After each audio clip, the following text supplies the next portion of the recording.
ഒരു കാലത്ത് സ്ത്രീകളുടെ ലോകം വീട്ടിലെ 4 ചുവരുകൾക്കുള്ളിൽ ഒതുങ്ങിയിരുന്നു. വിദ്യാഭ്യാസത്തിനോ ജോലിക്കോ സ്വന്തം തീരുമാനങ്ങൾ എടുക്കാനോ ഉള്ള സ്വാതന്ത്ര്യം വളരെ കുറവായിരുന്നു. എന്നാൽ ഇന്ന് 2026 നമ്മൾ നിൽക്കുന്നത് തികച്ചും വ്യത്യസ്തമായ ഒരു ലോകത്താണ്. അന്ന് വിദ്യാഭ്യാസം എന്നത് പലപ്പോഴും ഒരാഗ്രഹം മാത്രമായിരുന്നു. എന്നാൽ ഇന്ന് അത് ഓരോ സ്ത്രീകളുടെയും അവകാശമാണ്. വെറുതെ ഒരു ഡിഗ്രി നേടുന്നതിലുപരി സ്കിൽഡ് കോഴ്സുകളിലൂടെ സ്ത്രീകൾ തൊഴിൽ മേഖലകളിൽ സജീവമാകും. ഇന്ന് IT രംഗത്തും ബഹിരാകാശ ഗവേഷണ രംഗത്തായാലും ഭരണരംഗത്തായാലും സ്ത്രീകളുടെ സാന്നിധ്യം ഒഴിവാക്കാനാകാത്തതാണ്.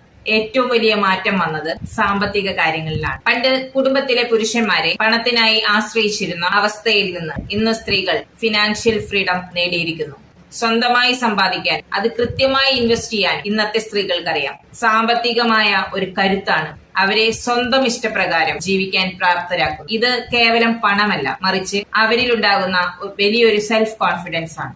അന്ന് നിശബ്ദരായിരുന്നെങ്കിൽ ഇന്ന് സമൂഹത്തിലെ അനീതികൾക്കെതിരെ ശബ്ദമുയർത്തും. അത് എപ്സ്റ്റീൻ ഫയൽസ് പോലുള്ള വലിയ കേസുകളായാലും പ്രാദേശികമായ പ്രശ്നങ്ങളായാലും സ്ത്രീകൾ ഇന്ന് മുന്നിലുണ്ട്. സാങ്കേതിക വിദ്യയും വിദ്യാഭ്യാസവും സ്ത്രീകളെ കൂടുതൽ ശക്തരാക്കുന്നു. വരും തലമുറയിലുള്ള പെൺകുട്ടികൾക്ക് ഈ മാറ്റം വലിയൊരു മാതൃകയാണ്. നീതിക്കും തുല്യതയ്ക്കും വേണ്ടിയുള്ള ഈ യാത്ര തുടരട്ടെ.